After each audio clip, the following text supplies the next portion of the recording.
You don't have to be great to get started, but you have to get started to be great. There's nothing that comes out of quitting besides knowing that you didn't finish. We finish everything. You start it, finish it. When I pick it up and say I'm gonna start it, I gotta finish it. It all don't work. It all ain't the best. It all ain't knocked out the park. But I walk away saying I finished it. I did it. What knowledge that you have in this economy, part of what we need, that people are willing to pay you for that. Next is talent. What talent? My talent is talking. To me, my definition of success is doing what you love to do and find somebody to pay you to do it. So I find people to pay me to talk. I make more in 1 hour than 90% of the American public earn working for a whole year doing what I love to do. That I've developed my talent. You want to master your talent. Find out what it is that you love to do. I love to talk.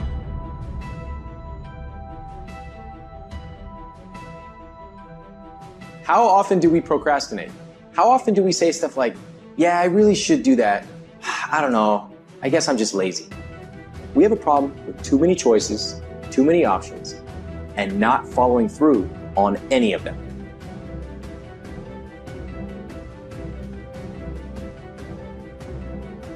So what do you love to do?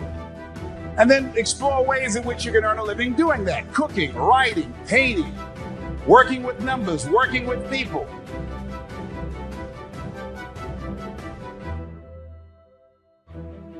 The other thing is, not only must you have knowledge, talent, some skill, but the other thing that's important, faith to act on whatever your dream is. So the faith to act on those dreams, those desires. Here's scripture that I like very much. Proverbs 16 chapter, 3rd verse.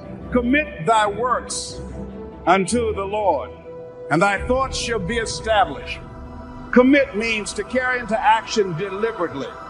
Commit means to make it happen no matter what. See, when you make a commitment, I'm going to become wealthy. When you make it important, when you decide I'm going to do it no matter what, life changes for you.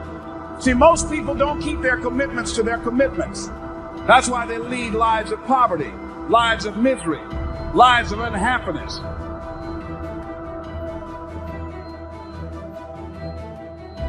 And with the joy and results of our efforts, we continue to apply, to learn, to observe, to fuel our ambition with the positive reinforcement of continued progress.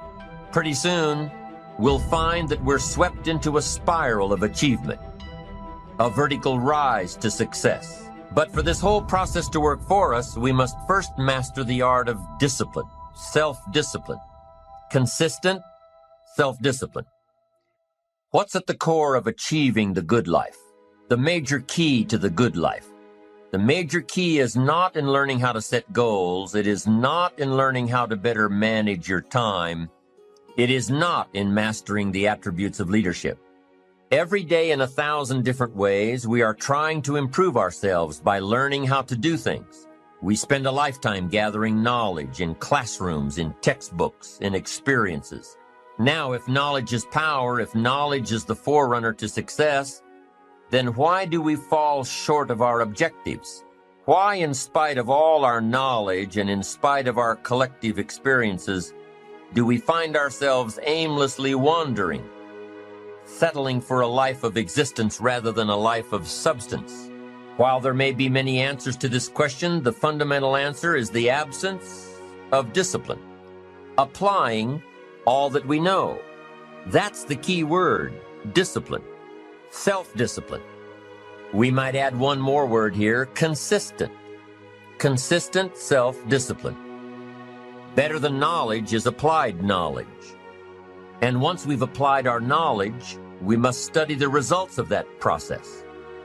Apply our knowledge, study the results. Refine our approach. Finally, by trying and observing and refining and trying again, our knowledge will inevitably produce worthy results, admirable results. Life is not fair, and that is the reality.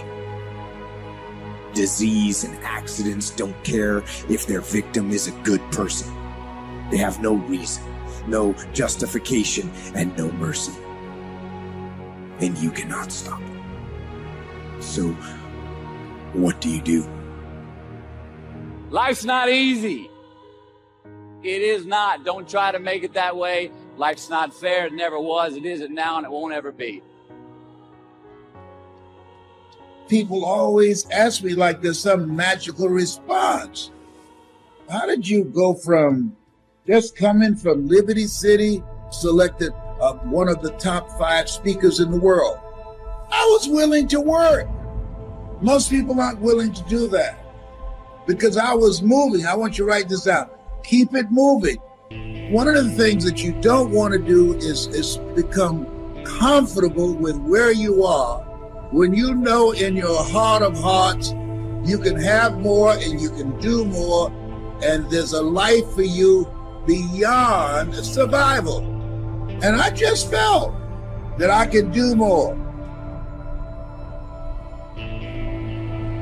Keep going because there's people that don't want to see you succeed. Keep going because you want to prove those people wrong. You want to knock the naysayers down. You want to make them your footstool. I'm telling you to keep going when you face opposition. I'm telling you to keep going when you face adversity.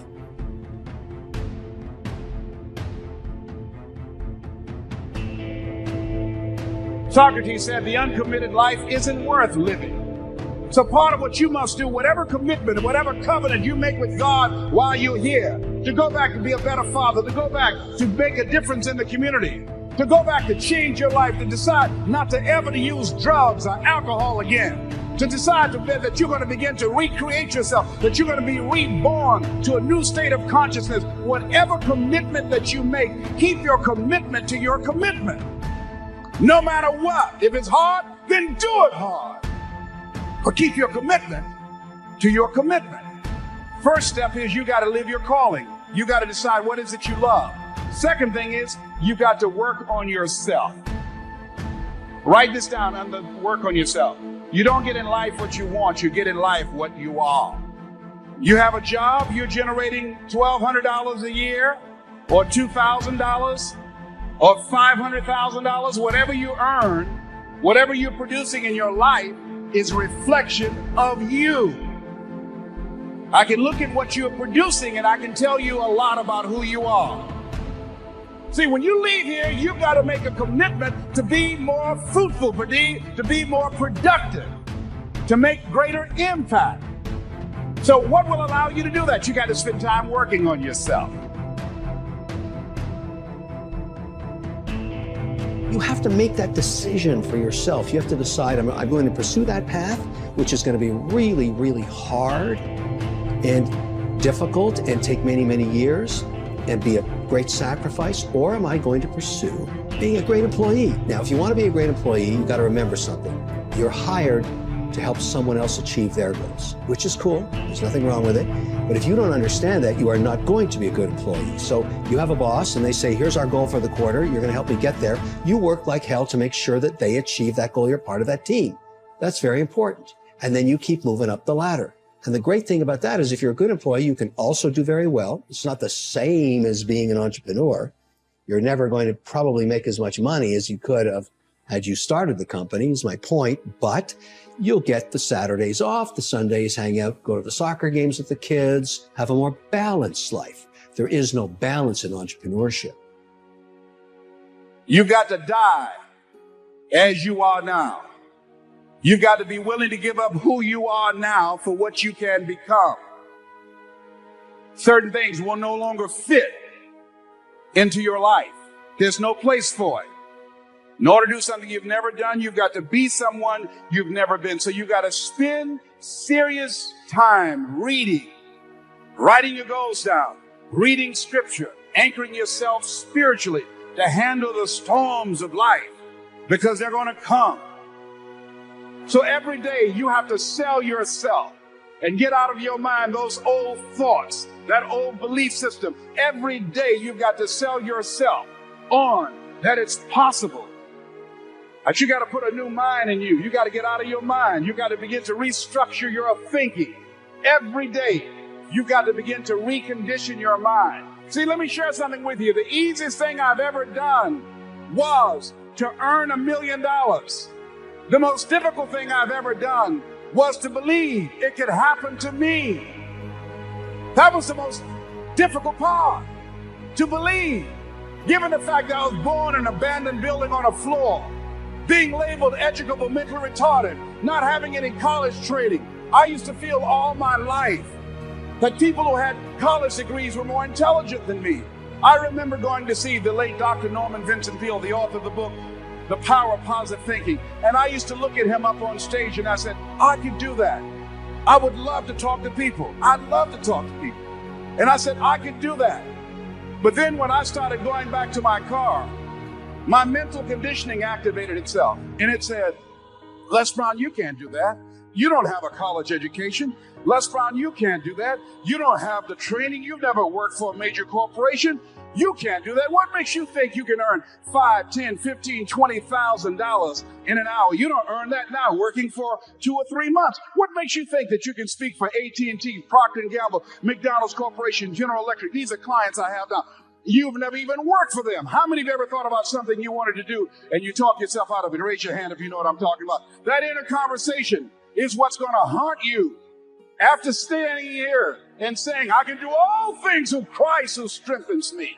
After saying that again and again, we are more than conquerors. That inner conversation will cause you, when you leave here, to go back leading a life of mediocrity, leading a life of unproductivity, leading a life of poverty. See, we live in a world where we believe that bad things are supposed to happen to us. I remember at a point in my life, Bishop, when things are going good for me, and I said, this is too good to be true. Something is bound to happen. Guess what? It did. Watch your words. Watch what you say about yourself, about your affairs. Be conscious of that on a daily basis. Why? Because your words are powerful. In the beginning was the word. Life and death is in the tongue. Watch what you say. Never say I'm broke. Say I'm overcoming a cash flow problem. It takes consistent self-discipline to master the art of setting goals, to master the art of time management, to master the art of leadership, to master the art of parenting and relationships. If we don't make consistent self-discipline part of our daily lives, the results we seek will be sporadic and elusive. It takes a consistent effort to truly manage our valuable time, or we'll be consistently frustrated. It takes discipline to conquer the nagging voices in our minds, the fear of failure, the fear of success, the fear of poverty, the fear of a broken heart. It takes discipline to keep trying when that nagging voice within us brings up the possibility of failure. It takes discipline to admit our errors and recognize our limitations. The voice of the human ego speaks to all of us. Sometimes the voice of ego says that we should magnify our value beyond our results. It leads us to exaggerate, to not be totally honest. It takes discipline to be totally honest, both with ourselves and with others. Be certain of one thing: every exaggeration of the truth, once detected by others, destroys our credibility and makes all that we say and do suspect. As soon as a business colleague figures out that we tend to exaggerate, guess what? They'll always think we exaggerate, and they'll never quite hold us in the same regard again. Never. It takes discipline to change a habit, because habits are formed a little bit each day, every day, every day. Once habits are formed, they act like a giant cable. They act like a nearly unbreakable instinct that only long-term disciplined activity can change. We must unweave every strand of the cable of habits slowly and methodically until the cable that once held us in bondage becomes nothing more than scattered strands of wire. It takes the consistent application of a new discipline, a more desirable one to overcome one which is less desirable. It takes discipline to plan. It takes discipline to execute our plan. It takes discipline to look with full objectivity at the results of our applied plan. And it takes discipline to change either our plan or our method of executing that plan if the results are poor. It takes discipline to be firm when the world throws opinions at our feet. It takes discipline to ponder the value of someone else's opinion when our pride and our arrogance leads us to believe that we are the only ones with the answers. Now, if discipline is the key word and if discipline is the key action, then what exactly is discipline? One good answer might be that discipline is a constant human awareness of the need for action and a conscious act by us to implement that action. If our awareness and our implementations occur at the same time, then we begin a valued sequence of disciplined activity. Now, here's the other side of discipline. If there's considerable time that passes between the moment of awareness and the time of our implementation, then that is called procrastination. Doing it tomorrow instead of today. Procrastination, an almost exact opposite of discipline. The voice within us says, get it done. Discipline then says, do it now. Do it to the best of your ability, today, tomorrow, and always, until finally the worthy deed becomes instinctive. Procrastination says later, tomorrow, whenever I get a chance. In every circumstance we face, we are constantly presented with these two choices. Do it now or do it later. Discipline and procrastination. A choice between a disciplined existence, bearing the fruit of achievement and contentment, or procrastination, the easy life for which the future will bear no fruit, only the bare branches of mediocrity.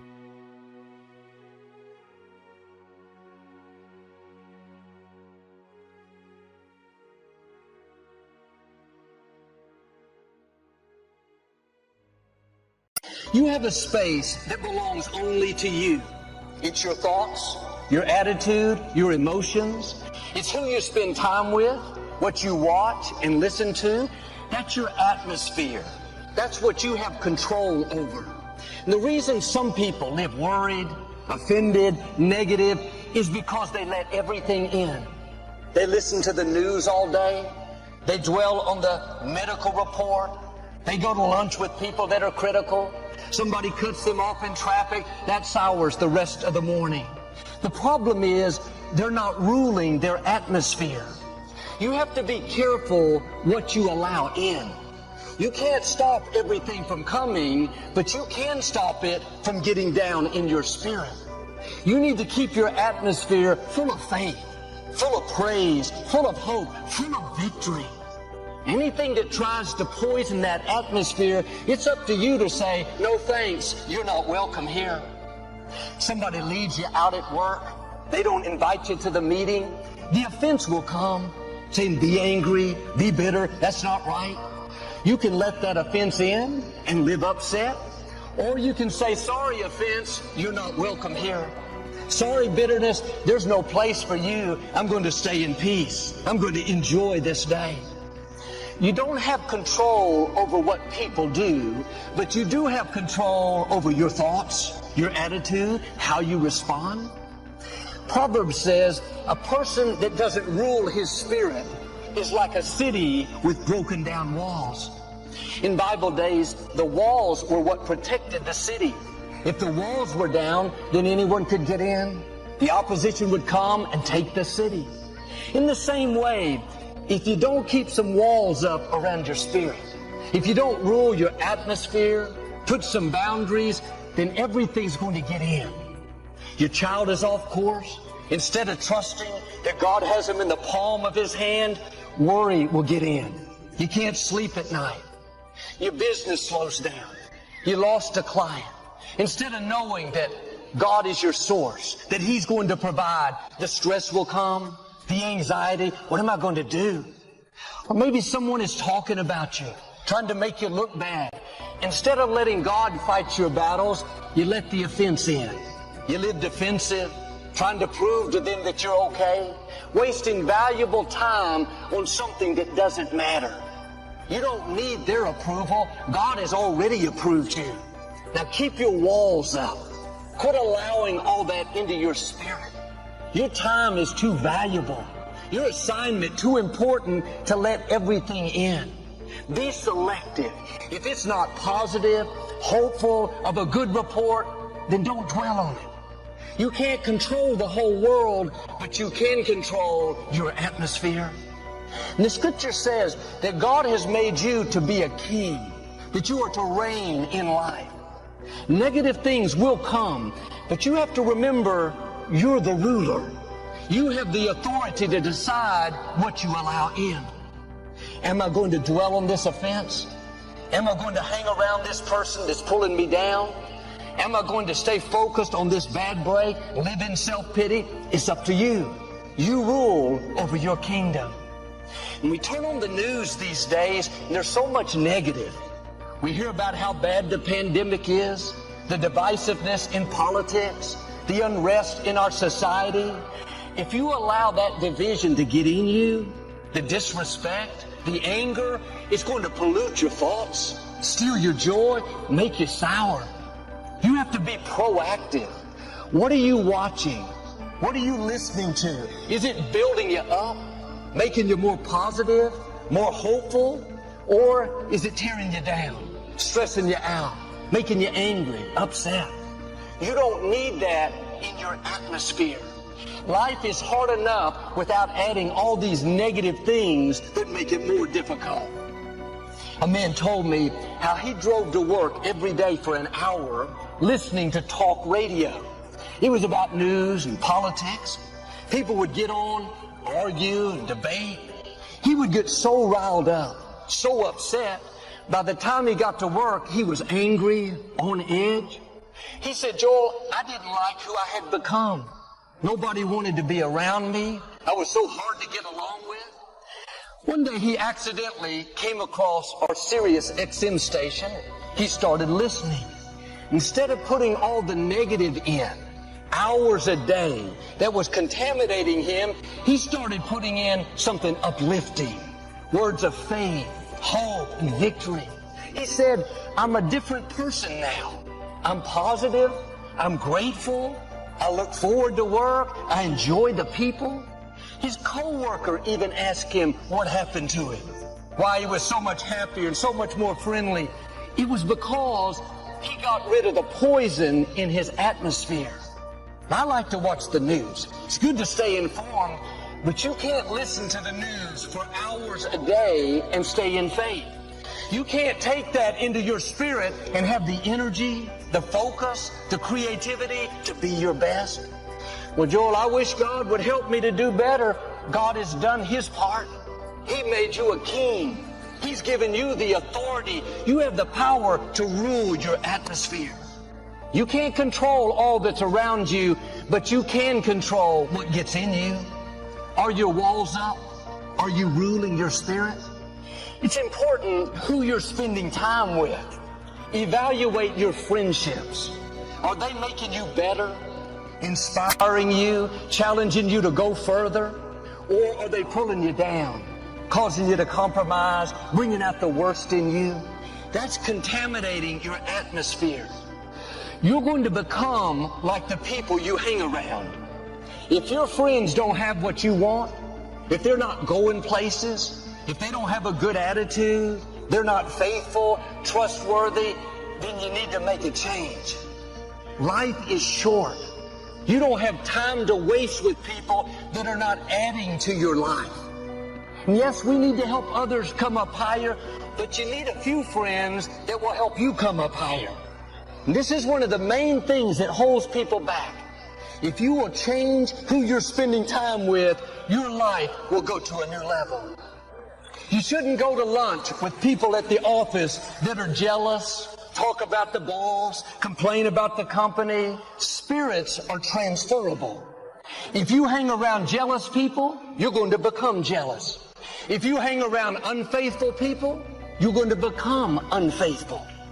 The scripture says, don't sit inactive in the path of the ungodly.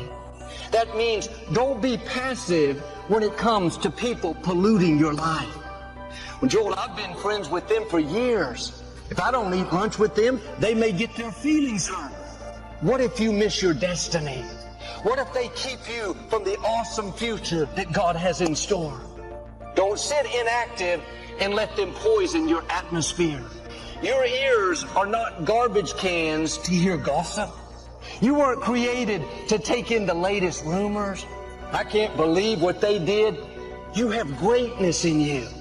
God has called you to leave your mark, to take your family to a new level. Don't waste your valuable time on petty things with small-minded people that are not moving you forward.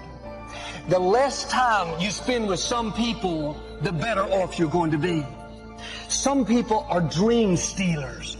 They'll tell you all the reasons you can't accomplish your goals, why you can't get well, how you'll never break the addiction. You don't need that poison in your atmosphere. Don't sit inactive with people that don't believe in you, people that don't come into agreement with your dream. If you'll do your part, control what you can control. Rule your atmosphere, your thoughts, your attitudes, then God will do His part. He'll make things happen that you couldn't make happen. There's a restaurant chain that has a motto that says, rule the day. They encourage you to eat the right foods and take the right vitamins so you can have a healthy day. I like that phrase, rule the day. When you get up in the morning, make the decision, I'm going to rule my thoughts today. Not just going to think whatever comes to mind. I'm going to think on purpose, thoughts that are positive, hopeful, encouraging. I'm going to rule who I spend time with today. Not just anyone. I'm going to be selective. I'm going to associate with eagles. I'm going to rule my attitude today. I'm going to see the best. I'm going to be grateful. I'm going to stay in peace. And I'm going to rule my emotions today. I'm going to forgive the wrongs. I'm going to overlook insults. I'm going to give people the benefit of the doubt. It's important to make this decision ahead of time, before you leave the house, that nothing that happens is going to upset you. You're going to stay in peace. Then when difficulties come, traffic is bad, your boss is rude, your child has a problem, you've already decided you're going to rule the day. You have your walls up. You're not going to live upset.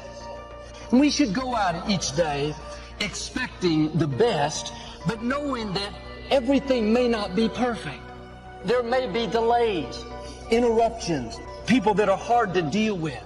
Don't let that ruin the day, rule the day. Keep the negative out of your atmosphere.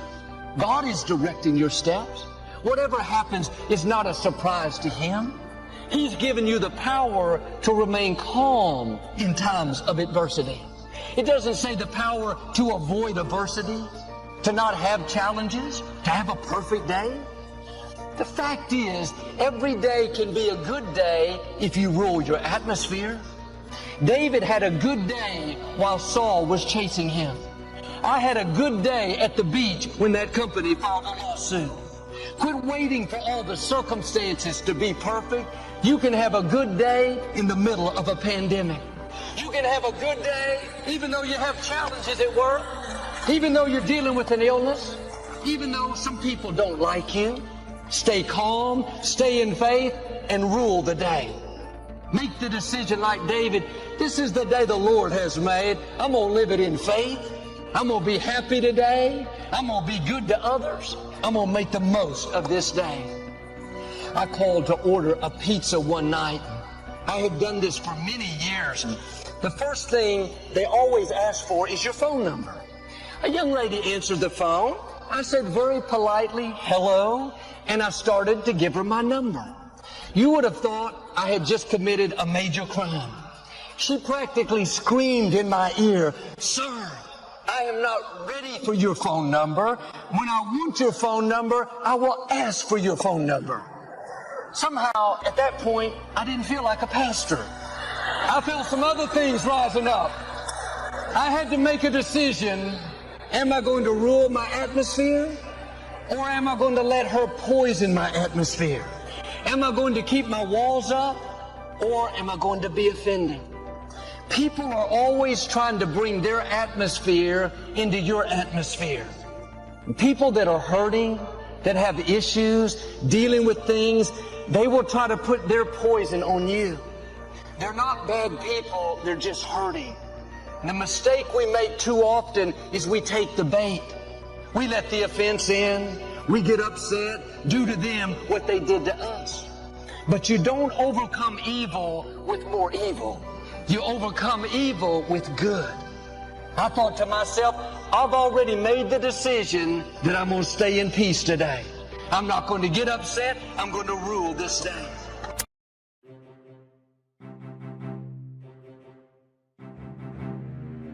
You have a great life in front of you, but your great life is in front of you.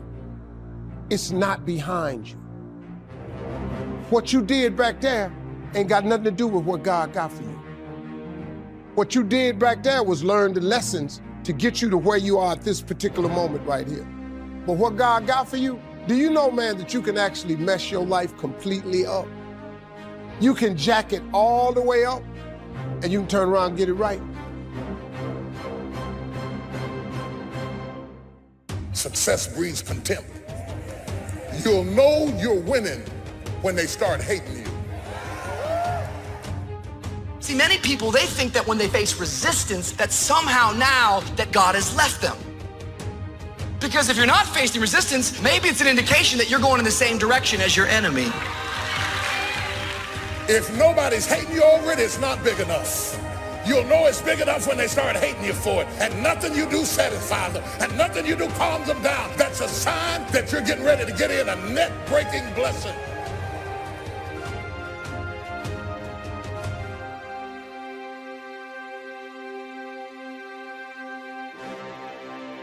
You gotta grow, you gotta expand, you gotta know that you're here for a purpose. There are no mistakes. There is a meaning. Even if you haven't found it yet, you must discover it. And you know what? For most people, they don't discover the meaning of their life until their life is over, or until somebody very close to them that they love is about to leave them. You don't have to wait for the pain to discover the meaning. Do you understand that the problem that you're grappling with right now is not even the issue? It's just training for you. The lion that you're fighting with now is not even the issue. God just allowed the lion to come in your life so you'd have something to work on. The lion is not important. It doesn't even matter. God is training you with the lion. God doesn't even care about the lion. He cares about you. He's using the problem to get you ready, to teach you patience, to teach you how to trust him with no money. He's prepping you for the next release of glory so that when folks start walking out, they can walk out if they want to. You say, I know how to do that too.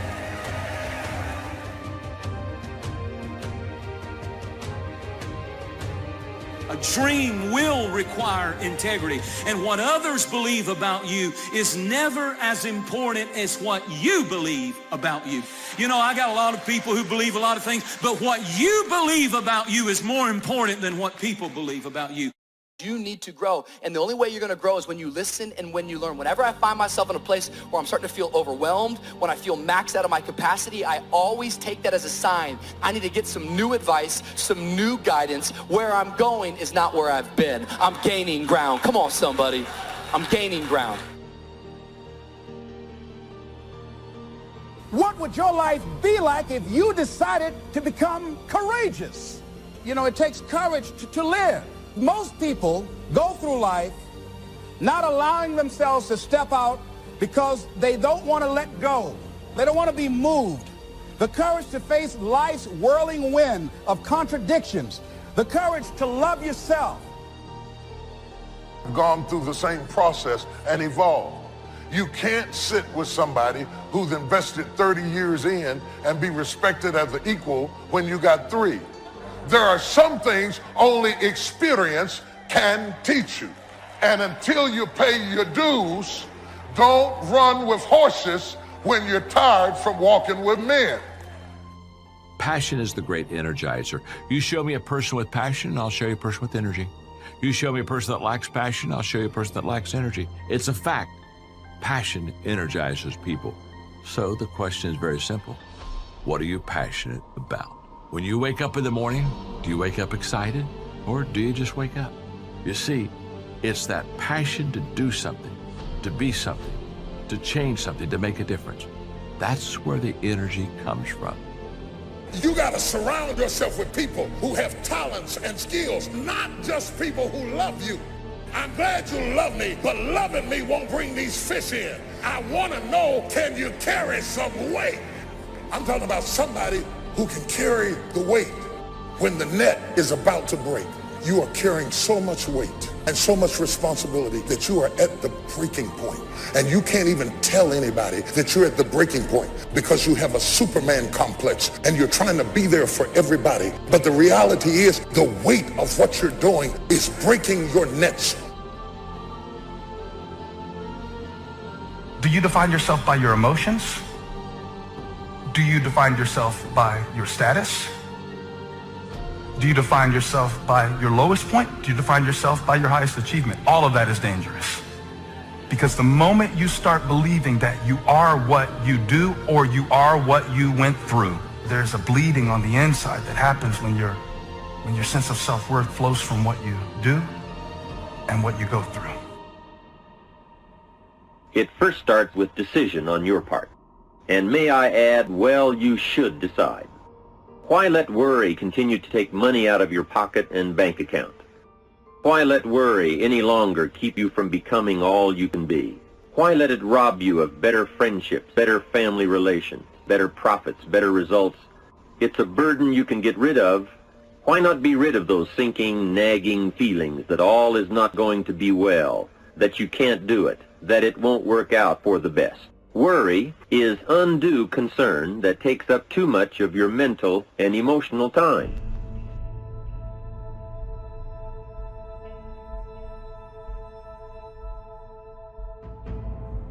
So how will I know when I found the purpose of my life? You decide what it is. You discover it and you decide this is it. Maybe later on I'll refine it. I probably will. But for right now, this is why I'm playing the game of life.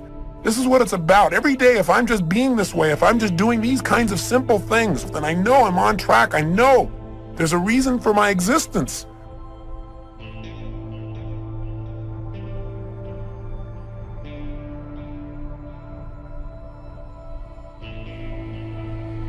And so although you may believe it to be true about you, these doubts and negative thoughts you have, these were not your original thoughts. That's a powerful thing to understand because you weren't born this way. You weren't born doubting. You were born perfect. You were born believing you were going to do something great. You were born believing you were going to do something special with your life. As a baby, I promise you, you had no negative self-talk. You had no negative self-doubt. These are external sources. There's somebody else's thoughts they gave you because of how they felt about themselves.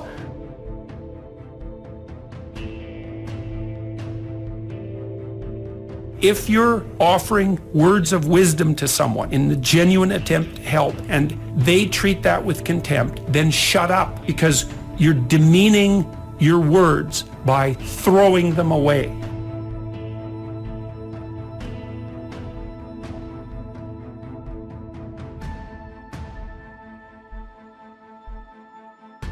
Self-confidence is self-trust. Self-confidence is building a reputation with yourself that you keep your word to you, that you keep the promises you make to you. Somebody with self-confidence has a reputation with themselves that I do the things I say I'm going to do. And so the cool thing is self-confidence is an internal game. You do not need external accolades, external admiration in order to build self-confidence. You don't need any of those external forces. It's all done internally. You control this. And you control this by beginning today to keep the promises you make to yourself. It's not good enough just to keep the promises you make to yourself. You must acknowledge it when you do it to you to give yourself credit to create confidence momentum.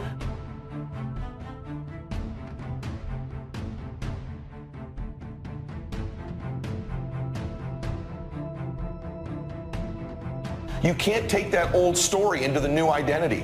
One of the things we have to do to create a new identity is to begin to tell a new story. What's your new story? Who are you now?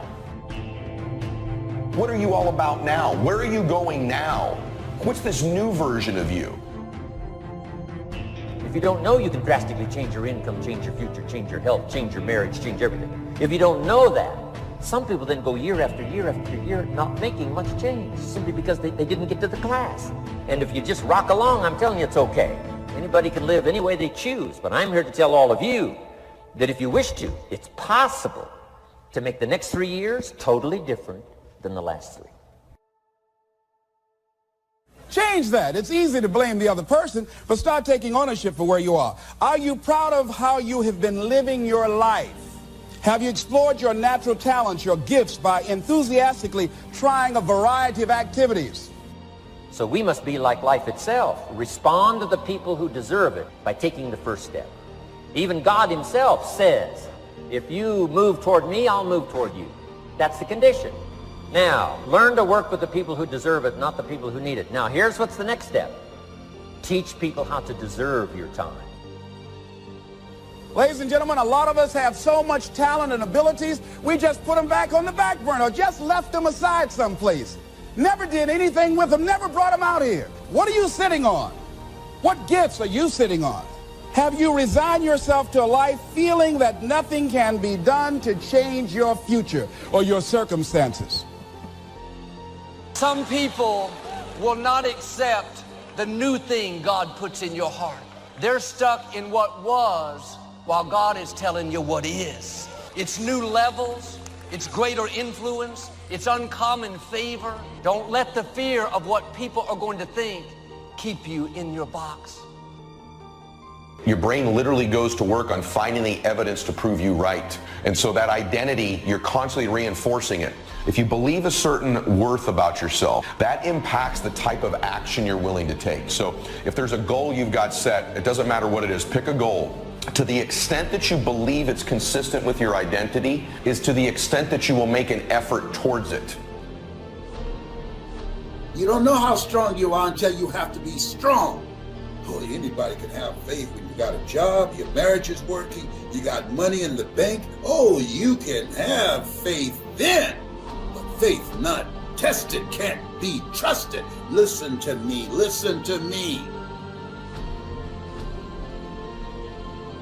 Desire discovers talent, right? If your why is deep enough, right? So has something, you have a dream, you have something you want to do, and you know it's going to change your life. So what's the why? What's the reason you're doing it? Well, I'm doing this because of my kids. I want to be able to express myself in this universe, right? That's your why.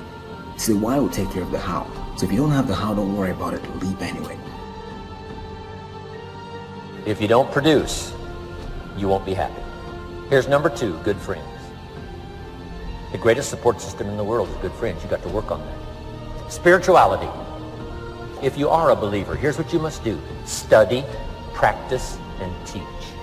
Whatever's valuable to you, study, practice, and teach. The other thing is acknowledge your fears and then go into action. Anybody who's ever done anything, who's ever taken a chance, doesn't mean that they're not afraid.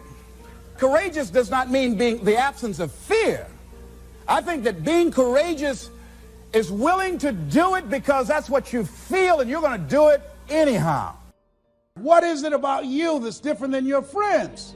I know I can do more than what I'm doing. I can have more. See, that's the difference between people who make it and people who don't make it. You have a power in you to overcome anything that you are confronted with. You trying to convince me or anybody else that you want to get it when you partying all week. What you got the latest iPhone for? Can you technically afford that? See, everything about what you're doing and the moves that you're making is getting in the way of the big picture.